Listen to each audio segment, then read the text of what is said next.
Good evening and welcome to the evening news. I am Olubumi Ajiboye Agbola.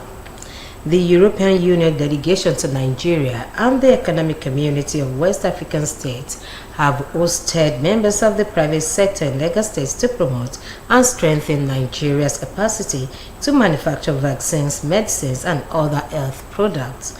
The meeting with the private sector also focused on increasing efforts to ensure Nigeria is well equipped to provide the necessary workforce for the health sector in the medium term, including in both research and development, as well as technical and vocational education and training paths for those in supportive roles. Speaking during the meeting of the EU with the private sector, the head of cooperation EU delegation to Nigeria and ECOWAS, Massimo De Luca, said the EU is forming sustainable partnerships to increase access to quality, safe, effective, and affordable health products. He explained that the EU's efforts are geared towards complementing the government's efforts through direct grants, contribution agreements, and technical assistance to leverage efforts to address issues in the local manufacturing space. The Nigeria National Petroleum Corporation Limited has denied claims that it sells substandard petrol with a high burn rate.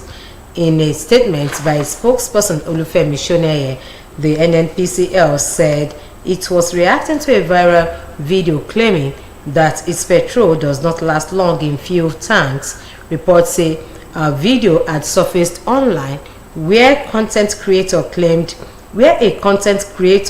he bought a liter of Dangote petrol from MRS filling station in Alakpere, Lagos at 925 naira and the same liter at NNPC in Ojodu Bergja at the rate of 945 naira. According to him, he poured the fuel into separate power generators, and one running on NNPC fuel stopped after 17 minutes, while the Dangote petroleum lasted until 33 minutes. But the NNPCL said the petrol purchased from its fueling station was from the Dangote refinery. The company spokesperson stated that the NNPCL strongly refutes the false and misleading allegations made in a viral video circulating online, which claims that NNPCL fuel does not last. He described the assertion baseless and entirely unfounded, originating from unverified and amateur research that lacks credibility, accuracy, and professional oversight. The company emphasized that its fuel is carefully formulated with one of the best compositions, ensuring optimal efficiency, durability, and environmental sustainability for consumers. The Naira has gained 15 Naira against the dollar at the parallel foreign exchange market in the past 5 days. Analysis of the week's forex data showed that the Naira strengthened at the black market to close at 1,565 Naira per dollar from 1,518 Naira per dollar in the week under review. According to the Central Bank of Nigeria, at the official market, the Naira dropped marginally against the dollar to stay at 1,507 Naira, 8 kobo per dollar. Speaking on how forex rates can affect inflation, the president of Lagos Chambers of Commerce and Industry, Benson Idahosa, said that an exchange rate of 1,300 Naira per dollar would reduce Nigeria's inflation rate.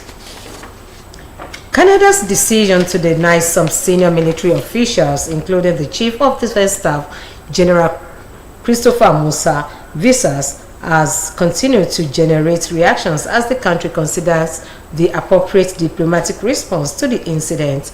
The Minister of Interior, Olubumi Tunji-Ojo, expressed strong disapproval of the embassy's action, calling it disrespectful not only to General Musa but to Nigeria as a whole. Mr. Tunji-Ojo suggested that Nigeria would consider reciprocal measures in light of the treatment of its highest-ranking military officer. He emphasized that the Ministry of Foreign Affairs would take steps to address the situation and ensure that diplomatic relations are upheld.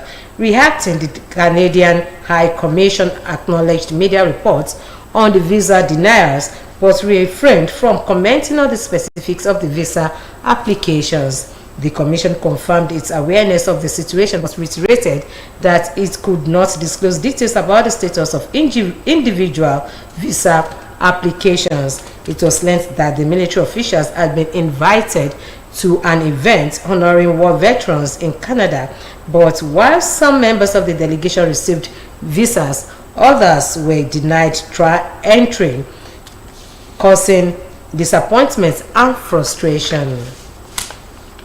President Bola Tinubu has extended condolences to Pa Adebanjo's family on the death of Afenifere chieftain Pa Ayo Adebanjo, who fought until his last breath at the age of 96. Reacting to the death of the elder statesman, in a statement, President Tinubu described it as an immense loss to Nigeria, highlighting its decades-long struggle for justice, democracy, and national unity.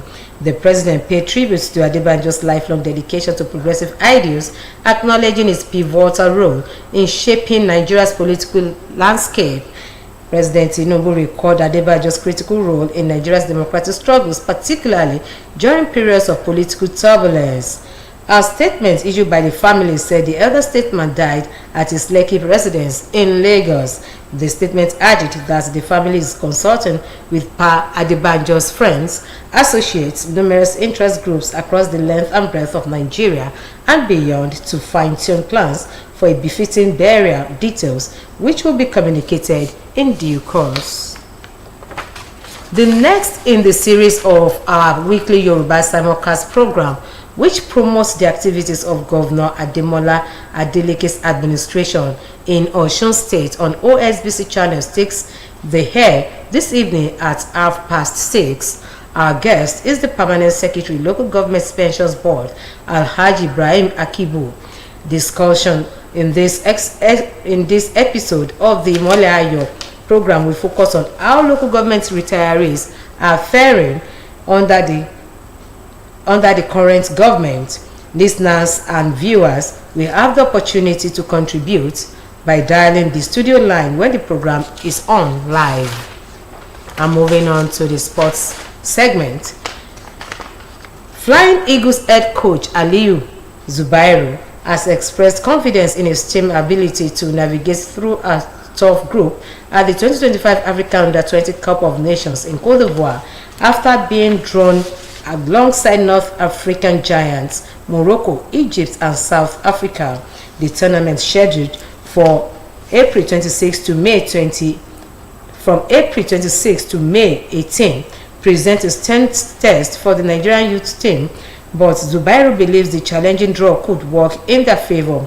The coach said it is a blessing for his team to face any country like Egypt, Morocco, and South Africa at this stage, as he dismissed suggestions that his team had been placed in a group of death, emphasizing the evolving nature of African football. He, however, said there are no small teams anymore, but the key is adequate preparation, as a lesser-known nation can surprise everyone if they come prepared. In preparation for the Continental Showpiece, the Nigeria Football Federation has already commenced a training camp with a 30-man squad. While on the foreign scene, President Donald Trump has sacked about 10,000 government workers, including one of his aides, Elon Musk, to radically cut back the U.S. bureaucracy. It was gathered that workers at the Department of Interior, Energy, Veterans Affairs, Agriculture, and Health and Human Services had their employment terminated in a drive that so far has largely, but not exclusively, targeted probationary employees in their first year on the job who have fewer employment protections. According to the White House, the sackings are in addition to the roughly 75,000 workers who have taken a buyout that Trump and Musk must offered to get them to leave voluntarily. Trump had said that the federal government is too bloated and too much money is lost to waste and fraud. And that ends the evening news on OSBC TV. Do join us at 7 for the major reports. Good evening.